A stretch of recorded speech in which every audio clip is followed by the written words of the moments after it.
মাতা মিথ্যা কথা বলবে, ভাই ভাইয়ের সাথে কথা বলবে, মিথ্যা কথা বলবে, বেটা বাপের সাথে কথা বলবে, মিথ্যা কথা বলবে, নিজেকে বড় বানাবার জন্য নিজেকে নিজের কমিয়ালাকে নিজের ভুলগুলোকে লুকাবার জন্য মিথ্যা কথা বলবে, মিথ্যা কথা বলবে। এই কি বলেছে? তুমি নিজেকে ভিতরে এই মুনাফিকের আলামতকে নিয়ে আসে। জি, মুনাফিকের আলামত, প্রথম আলামত কি বললাম? মিথ্যা কথা বলা। জি, চাহে যেখানে হোক না কেন আমাদের জিন্দগির এটা একটা হিস্সা হয়ে গেছে মিথ্যা কথা বলাটা। জি, এই ঝুঠা কথা আমাদের ভিতরে এত অংশ হয়ে আছে বলার শেষ নেই। যদি একটা দোকানদারকে খোঁজ করছি, ভাই আপনি যে তেজারত করছেন, বিজনেস করছেন, আপনি ঝুঠা কথা বলছেন, মিথ্যা কথা বলছেন, ওই দোকানদার ফরান জবাব দিচ্ছে কি? ঝুঠা কথা না বলে কি বিজনেস হয়? এরকম বলছি। আজি নবী সাহাবারা কি তেজারত করেনি? আমার নবী বিজনেস করেনি? জি, কিন্তু আমরা বাঁচতে পারি না, বাঁচতে হবে। আমার এই ঝুঠা কথাকে, এই মিথ্যা কথাকে আল্লাহ রাসূল বলেছেন মুনাফিকের আলামত। নিজেকে মিথ্যা কথা হতে দূরে করো, কারণ এই মিথ্যা কথা এমন বড় পাপ, এত বড় গুনাহ। একটি লোক, একটা মানুষ আল্লাহ রাসূলকে বললেন, ইয়া রাসূলুল্লাহ সাল্লাল্লাহু আলাইহি ওয়াসাল্লাম, নবী গো আমি তিনটা গুনাহ করছি, মানে তিনটা গুনাহ আমি মুসলসল করেছি। নবী গো আমি এই তিনটা গুনাহের মধ্যে, এই তিনটা গুনাহের মধ্যে আমি একটা গুনাহকে ছাড়তে পারবো। নবী আমার বললেন, ও আমার সাহাবী বলো তোমার গুনাহগুলো কি? ওই লোকটা বললে, ওই সাহাবীটা বলছে, নবী আমার আমি চুরিও করি, আমি জেনাও করি এবং মিথ্যা কথা বলি, ঝুঠা কথা বলি। ইয়া রাসূলুল্লাহ আপনি আমাকে বলেন এই তিনটি গুনাহের ভিতর থেকে আমি একটা গুনাহ ছাড়তে পারবো? আল্লাহ রাসূল খানিকক্ষণ সাজা করে বললেন, ও আমার সাহাবী তুমি মিথ্যা কথা ছেড়ে দাও, তুমি ঝুঠা কথা বলি না আজ থেকে। ওই লোকটা হাসতে বললেন, ইয়া রাসূলুল্লাহ আপনি অনেক আমাকে হেলকা কথা বললেন, এই আমি মিথ্যা কথা ছাড়তে পেরে নেব। ওই সাহাবী বাড়ি যাওয়ার পরে সে জেনা করতে গেল, সুন্দর মহিলা আগে আছে, আর সে জেনা করে আগে তার দেহকে ভরে দিয়েছে। দেহকে ভরনেওয়ালাকে আল্লাহ। ওই সাহাবী শুনছে, যদি আমি এখন জেনা করিনি আমাকে আমার নবী জিজ্ঞাসা করবে, খোঁজ করবে কাল সকালে। আমি যদি বলি ইয়া রাসূলুল্লাহ আমি জেনা করিনি, তাহলে পরে ঝুঠা কথা হয়ে যাবে, মিথ্যা কথা হয়ে যাবে। আর আমি যদি বলি আল্লাহ রাসূল আমি জেনা করেছি, তাহলে পরে আমাকে মারবে, আমার উপরে হুজুর জারি করবে। তবে এই কাজটা আমি করতে পারবো না। জি, তারপর দিন ওই লোকটা চুরি করতে গেল। চুরি করার আগে তার খেয়ালে আসলো আমি নবীকে বলেছি মিথ্যা কথা বলবো না, যদি আমি এখন চুরি করে নি আমাকে কাল সকালে নবী জিজ্ঞাসা করবে, ও আমার সাহাবী, ও আমার সাথী বলো তুই চুরি করেছো নাকি? আমি বলেছি আল্লাহ রাসূল আমি আপনাকে ঝুঠা কথা বলবো না, যদি ঝুঠা কথা বলি আমার বাকি হয়ে যাবে, মানে নবীকে কথা দিয়েছি কথা খেলাপি হয়ে যাবে। ওই লোকটা কি করলো? চুরিও করলো না। যদি আমি এখন চুরি করে নি আমাকে নবী জিজ্ঞাসা করবে, আমি যদি সত্য কথা বলে দিই আমাকে আমার হাত পা কাটা যাবে। আর যদি আমি ঝুঠা কথা বলি তাহলে আমার নবীর কথা খেলাপ হয়ে গেল। ওই লোকটা নিজের দিমাগের সোচে এসে নবীকে বলছে, নবী আমার আপনাকে আমাকে পাপ দিতে হবে। ও নবী আপনি এমন একটা গুনাহ ছাড়তে বলেছেন যে গুনাহ ছাড়ার পরে পরে আমার দুটা গুনাহ আপনারই খতম হয়ে গেছে। জি, আমরা সে বুঝতে পারবো না। তিনটা গুনাহ করেছে, না জেনা করেছে, চুরি করেছে আর ঝুঠা কথা বলেছে। নবী করে ঝুঠা কথা ছেড়ে দাও তো আপনার মন ছুটে যাবে। অটোমেটিক ওই লোকটা যখন চুরি করতে গেল, জেনা করতে গেল, তার খেয়াল আসতো যদি আমি কাম করে নিই নবী আমাকে জিজ্ঞাসা করবে, আমি ঝুঠা কথা বলতে পারবো না। আর যদি সত্য কথা বলি তাহলে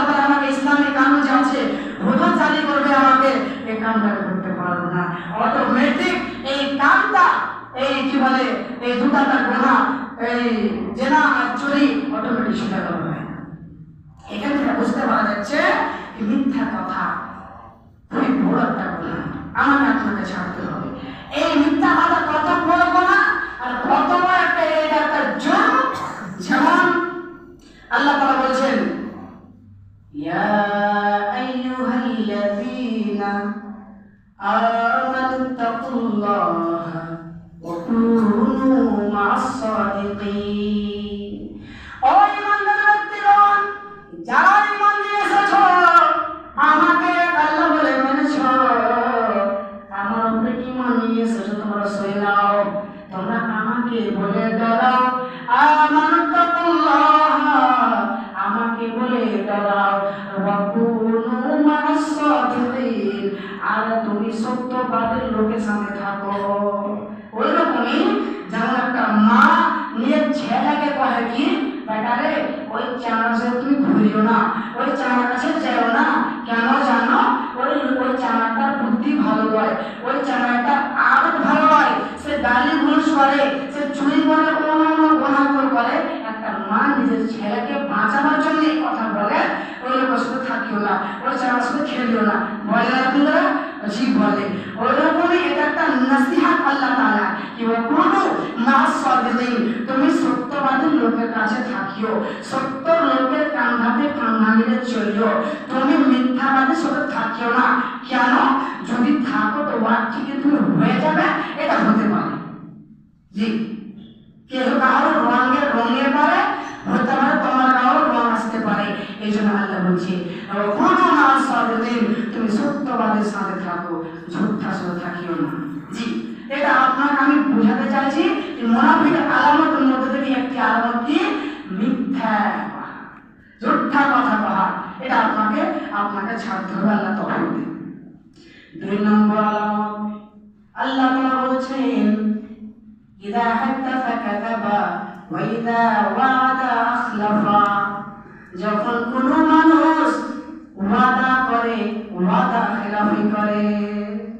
যে আগে নওজওয়ান ভাইরা এটা একটা আদত থাকে, ওরা কোনো যা আমি এটা দেবো, মানে আগে নওজওয়ান ভাইয়ের ভিতরে এটা একটা বুড়াই কি একদম ফুট করে ওয়াদা, হাত মিলিয়ে ওয়াদা করলে এটা তোমার ভিতরে বড় বুড়াই আছে, তুমি এটা থেকে বাইরে এসে দূরে এসো। ওয়াইদা ওয়াদা আখলাফা, যখন কোনো মানুষ ওয়াদা করে, সে ওয়াদা খেলাফি করে। বন্ধুরে, আপনাকে ওয়াদা করার আগে সোচতে হবে আপনি ওয়াদাটাকে পূরণ করতে পারবেন কিনা। আল্লাহ তাআলা সূরা বাকারাতে বলছেন, ওয়াল মুআফুনা বিআহদিহিম ইযা আহাদু, আল্লাহ তাআলা বলছেন নেকির কাম তো ওরাই করে, নেকির কাম তো ওরাই করে যারা ওয়াদা করার পরে ওয়াদা পূরণ করে। আমার নবী যখন কোনো ওয়াদা করতেন, আর নবীর সাহাবারা যখন কোনো ওয়াদা করতেন, সে ওয়াদাকে তারা পূরণ করতে, যদি তাকলিফ উঠাতে হতো তাও সেই, মুসিবত উঠাতে হতো তাও সেই, কিন্তু সে ওয়াদা পূরণ করত। বন্ধুরা আমার, আপনাকে আমি বোঝাতে চাই, ওয়াদা করার পরে, ওয়াদা করার আগে আপনাকে সোচতে হবে আপনি ওয়াদাটা পূরণ করতে পারবেন কিনা, আপনার তাকত আছে কিনা, আপনার বল শক্তি আছে কিনা ওয়াদা পূরণ করতে। যদি না পারেন, ওয়াদা করতে হবে না, ওয়াদা করে খেলাপ করলে পরে মুনাফিক বনবেন। আর মুনাফিকের আঞ্জামটা কি আমি আগে থেকে বলবো। বন্ধুরা আমার, ওয়াদা করবেন, ওয়াদা পূরণ করা ছাড়বেন, যদি না করতে পারে ওয়াদা করবেন না। বন্ধুরা আমার, 3 নম্বর আলামত, 3 নম্বর আলামত কি বন্ধু, ওয়াইদা উতু মিন আখার, যদি তার কাছে আমানত রাখা যায়, সে আমানতের খেয়ানত করে দেয়। জি, আর আমানতের খেয়ানত কাকে বলে আপনাকে বলতে হবে না। রাশিয়া খাতে বলে একখানি ইন্টেলিজেন্ট, একখানি ক্লেভার, চালাক আছে যেটা বলতে হবে না আমানতের খেয়ানত কাকে বলে। জি, আমানতের খেয়ানত হলো মুনাফিকের আলামত। আমানতের খেয়ানত কেমন করে, আপনাকে 10,000 টাকা দিলে কেউ আমানত, কিছুদিন পর চাইছে কেউ আপনি ওঠান দিতে পারবো না, আমি জানি না তোমার কিছু, এটাকে শর্ট করা হয় আমাদের খিয়ানত। আমাদের খিয়ানত হলো মুনাফিকের 3 নম্বর আলামত। আল্লাহ বলেছেন, একদিন কোনো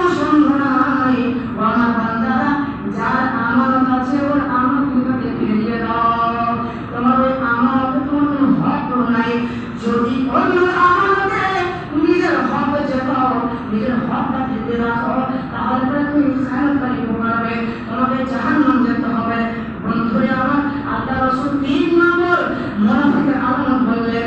মুনাফিককে ওই মুনাফিককে 2 নম্বরে বললেন কি ওয়াদা খিলাফি করা, 3 নম্বর বললেন আমানতের খিয়ানত। বন্ধুরে আমার, আমার নবী কত আমানতদার ছিলেন।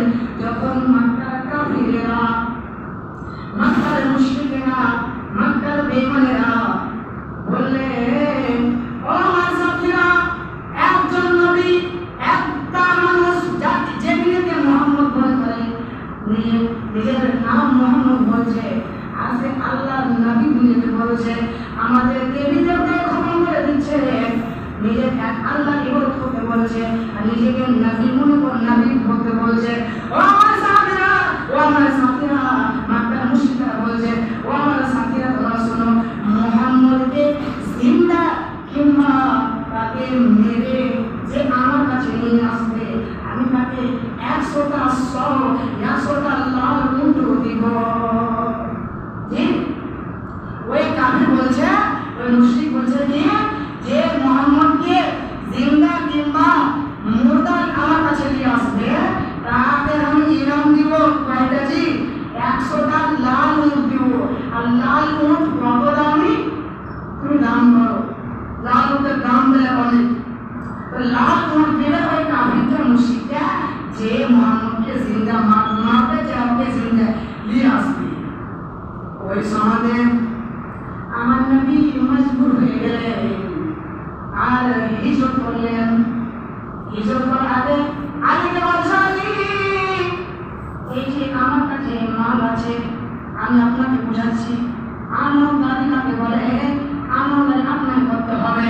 নবী আমার বললেন, ও আলী শুনো, আমার কাছে এই ইয়াতীমের মাল, এই যে গরিবের মাল, এই যে মিসকিনের মাল, আমাকে মক্কাবাসীরা এখানে থাকতে দিবে না, আমাকে এখন হিজরত করতে হবে। ও আলী তুমি শুনে নাও, আমার কাছে কোনো টাইম নেই, সময় নাই যে আমি এই জিনিসগুলো বন্টন করবো।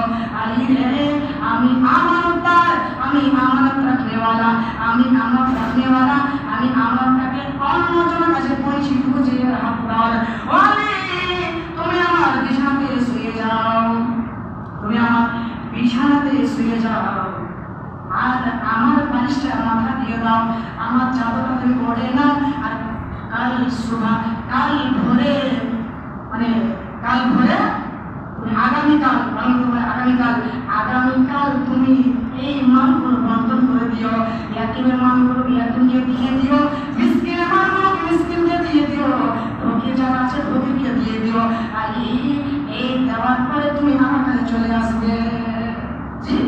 যে সমাজে মানে চালের খাতরা, মানে মক্কার যত মুশরিক কাফির আছে সবাই মুহাম্মদকে খুঁজছে যে 100টা মুখ নেওয়ার লেগে। আর ওই টাইমে আল্লাহ রাসূল পালাবে কি, হিজরত আকাবা করবে কি, বলছে কি আমানতের মাল আছে আমার কাছে, আমানতের খিয়াল ছিল তার দিমাগে। আলীকে বলছে তুমি এগুলো মাল বেটে দিও। আর এখান থেকে আরেকটা কি বাড়ছে কি, নবী আমার কত বড় সত্যবাদী ছিলেন, কত বড় আমানতদার ছিলেন, কি নবীর জানকে খাতরা। আর নবীর বাড়ি কাফের মুশরিক চিনে, আর তখনকার বাড়ি এরকম পাক্কা ছিল না, এরকম পাটালা ছিল না, ফুসের কোনরকম বাড়ি।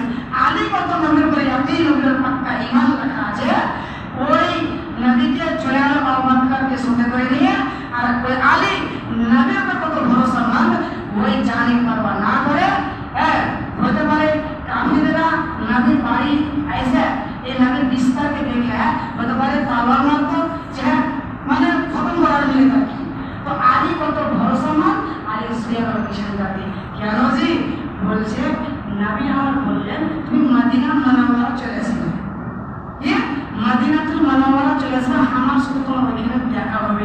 এখানে আপনি হযরত আলী বুঝতে পারলেন কি যতক্ষণ পর্যন্ত আমি আল্লাহ রাসূলের সাথে মদিনাতে যা দেখা না করে নেব, ততক্ষণ পর্যন্ত আল্লাহ তাআলা আমার লাগেন মালাকুল মউতকে পাঠাবে না। কোনো কাফের, কোনো মুশরিক আমার কিছু মানে কিছু করতে পারবে না। এটা পাক্কা ইয়াকিন, তার পাক্কা ঈমান আমার হাতে শক্ত না। নবী, তোমার জান খাতরাতে আছে, তোমার এখানে বাড়ি, নবী যারা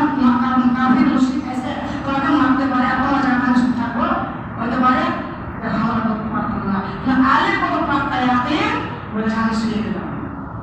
জি নবীর সাথে মদিনা দেখা হলো। এখানে আপনারা যাচ্ছি নবী আমার জালের খাতা জালের ওখানে বার থাকার পরেও সে আমল করে দেখলেন আর বললেন আমি এগুলো স্কিপ করে দিই আমার ভিতরে আছে এগুলা হাজি ওই নবীর অন্য খারাপ 10 টাকা মাত্র 5 টাকা ছাড়ি না এই হাতের ভিতরে বেমানের ভিতরে আছে। জি তো এখানে আমি আপনাকে বলছি 3টে আলামত ওর মধ্যে একটা আলামত কি বললাম ঝুঠা কথা বলা আপনি সব ছাড়বেন। 2 নম্বর কি ওয়াদা খেলাপি করা আপনাকে ছাড়তে হবে। আর কি আমাদের খেয়াল করা আপনাকে ছাড়তে হবে ইনশাআল্লাহ বলেন। আর এই 3টা হলো আলামত মুনাফিকের। আচ্ছা এখানে আল্লাহ রাসূল বললেন এগুলো হলো মুনাফিক। আর মুনাফিকের আঞ্জামটা কি চলেন আল্লাহকে খোঁজ করছি আল্লাহকে জিজ্ঞাসা করছি। আল্লাহ সূরা বলছেন সূরা নিসাতে আয়াত নম্বর 135 বলছেন ইন্নাল মুনাফিকিনা ফিদ দারকিল আসফালি মিনান নার। ও বান্দা শুনে নাও আমার নবী মুনাফিকের আলামত বয়ান করে দিলেন।